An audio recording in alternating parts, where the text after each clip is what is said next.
কল্পনা করুন আপনি ১৫০ বছর বাঁচতে পারবেন।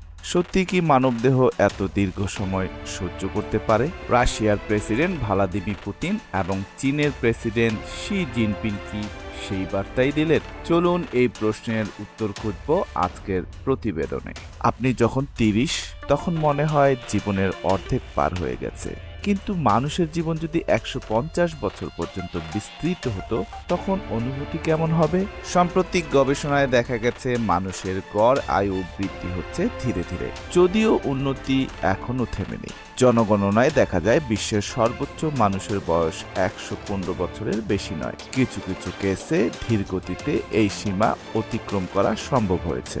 রাশিয়ান উদ্যোক্তা দিমিত্রা স্কোপ ২০১১ সালে শুরু করেন 2045 ইনিশিয়েটিভ, ৪ লক্ষ মানব ব্যক্তিত্বকে একটি অবায়োলজিক্যাল কেরিয়ারে স্থানান্তর করে দীর্ঘ জীবনের দিকে এগিয়ে নিয়ে যাওয়া। ভবিষ্যতে ন্যানোবট প্রযুক্তি দিয়ে কোষের ক্ষতিগুলো মেরামত, অঙ্গ প্রতিস্থাপন এবং রোগ নিয়ন্ত্রণ করা সম্ভব হতে পারে। কল্পনা করুন আপনার দেহকে প্রাকৃতিকভাবে পুনরায় তৈরি করা যায়। একটি মাইকে ধরা পড়েছে, পুতিন বলেছেন মানুষের অঙ্গ প্রত্যঙ্গ ক্রমাগত প্রতিস্থাপন সম্ভব। যত বেশি বাঁচবেন ততই বয়স বাড়বে এবং সম্ভবত অমরত্ব অর্জন করা যাবে।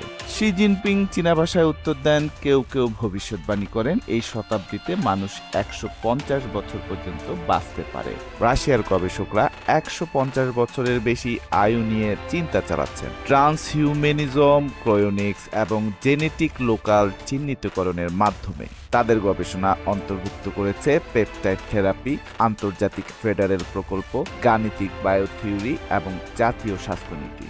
তবে ১৫০ বছরের জীবন এখনও বাস্তবায়নের দূর পরিসর লক্ষ্য। এখন এটি মূলত গবেষণামূলক স্তরে, কিন্তু বিজ্ঞান ও প্রযুক্তির অগ্রগতি এই স্বপ্নের পথে বড় সহায়ক হতে পারে। আপনি কি মনে করেন আমরা একদিন সত্যি ১৫০ বছর বাঁচতে পারব? দর্শকবিন্দু, বিজ্ঞান এখন আর কল্পনার জগৎ নয়। মানবদেহ, প্রযুক্তি ও জেনেটিক্স মিলিয়ে নতুন সম্ভাবনা খুলেছে।